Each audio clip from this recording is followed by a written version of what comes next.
Happy summer, besties! Welcome back to my channel. Today we're talking about all the romance books that are coming out this summer that you need to read.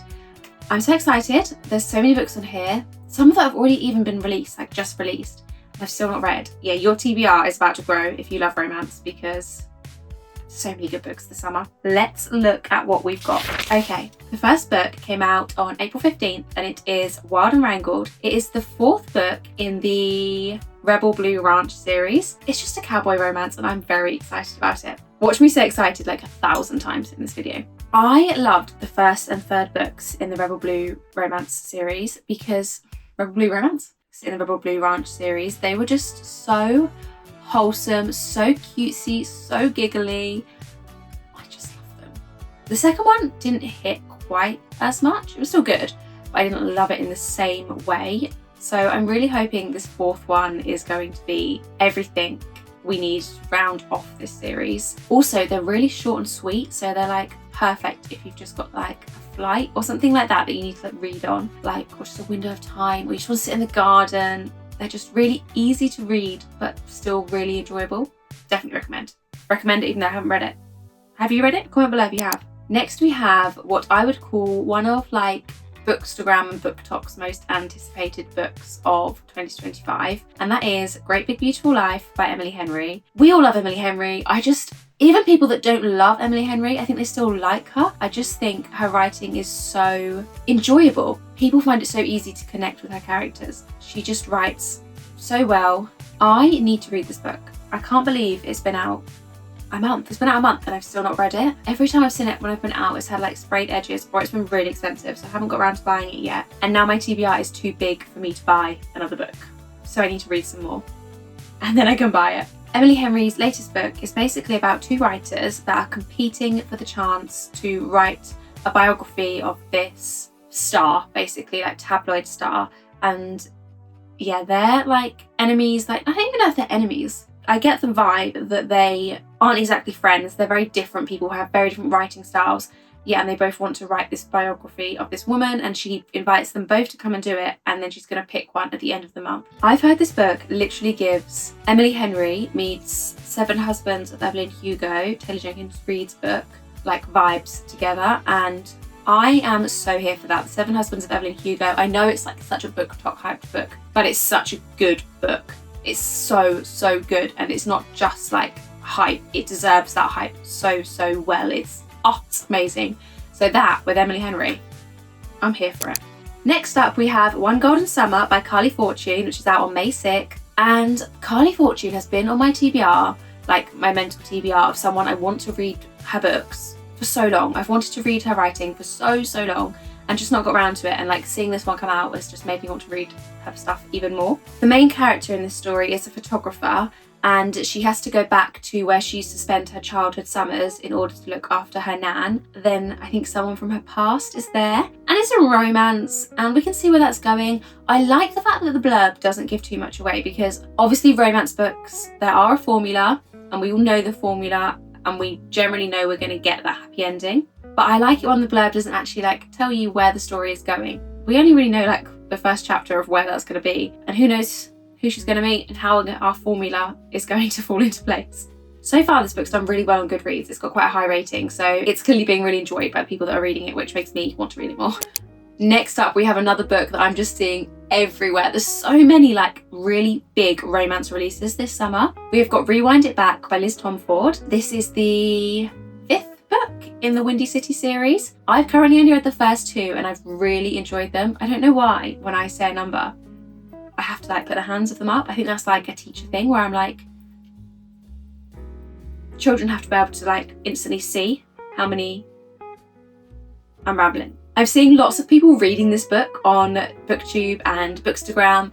I've been trying to avoid like what it's about because I don't want spoilers, considering I've only read the second book, but it seems to be quite positive. I literally can't really tell you what this is about other than that I'm really enjoying the series so far. I don't want to know what this is about because I don't want to see spoilers for the entire series, but definitely go and read it. It should be good fun. If you're not reading Windy City, come on, it's time.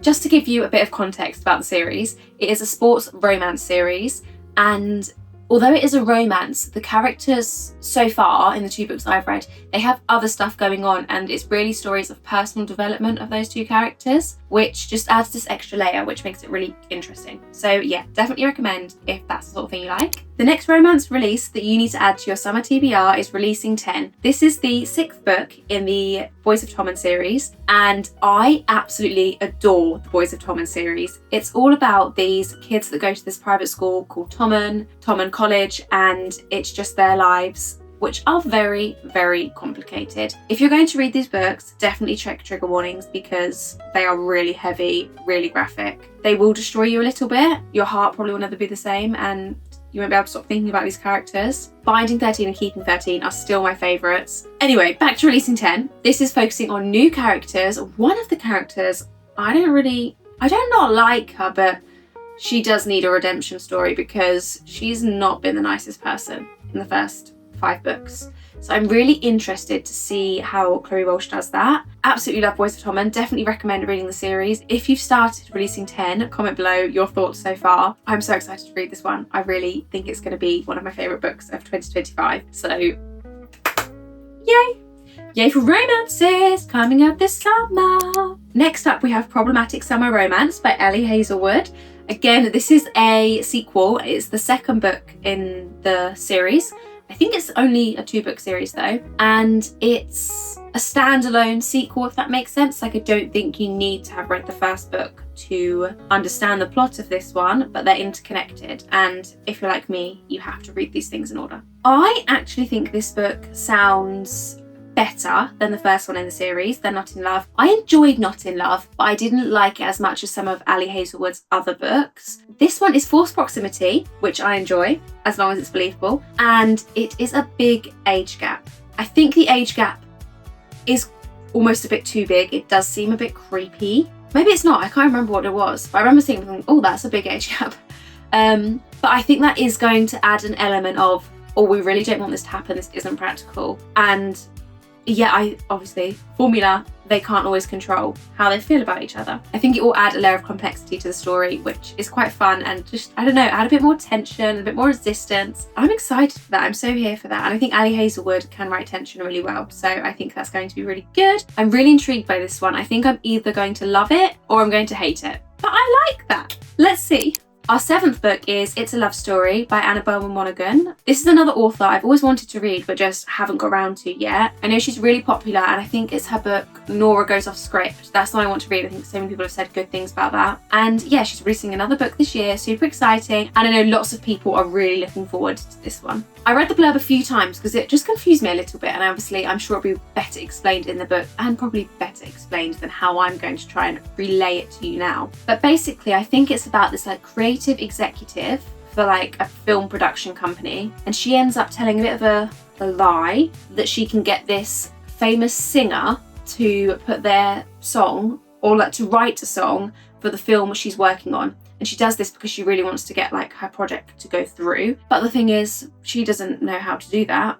And the person she needs to help her is her enemy. So she now needs to, not her enemy, like her nemesis. And I think we've then got like a bit of an enemies to lovers thing, because she has to get him to help her and convince him, and then there's like a bit of forced proximity through the situation. I don't know, sounds quite intriguing. I really like stories that are about creative people and people with interesting jobs, and this sounds like she's got a cool, creative, interesting job. So that'll be fun to read about, hopefully.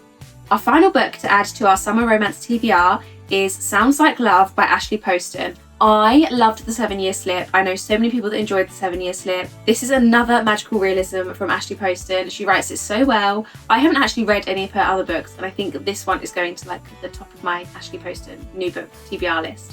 Our main character is a songwriter, and she is basically going through the worst creative block until she gets this like half song stuck in her head, but she can't like quite get the words out. She can only like hear bits of it, I think. This is what I've got from the blurb. And then there's this guy who also has this song stuck in his head, but he's got like the other parts of it, like he can also hear parts of a song, but he can't quite get it out. And they realise that they need to like come together and write this song, and they agree that they'll only work together on this one project and this over this like short time period. And I wonder where it goes. I think the magical realism element comes in by the fact the song is in their head. I don't know.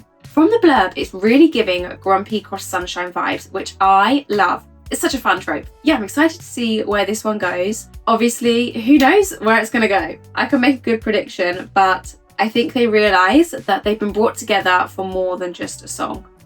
My TBR is growing so much because all of those books sound so good, so go and add them to your TBR and we can just try and find time to read them together. If you enjoyed this video, don't forget to like and subscribe and comment below the book you're most likely to read from this list. I think for me it has to be Releasing 10 or Great Big Beautiful Life. I got all of my notes for this video from Goodreads, so I will link them below so you can add them to your TBR shelf. Thank you so much for watching this video all the way to the end. I'll see you in the next one.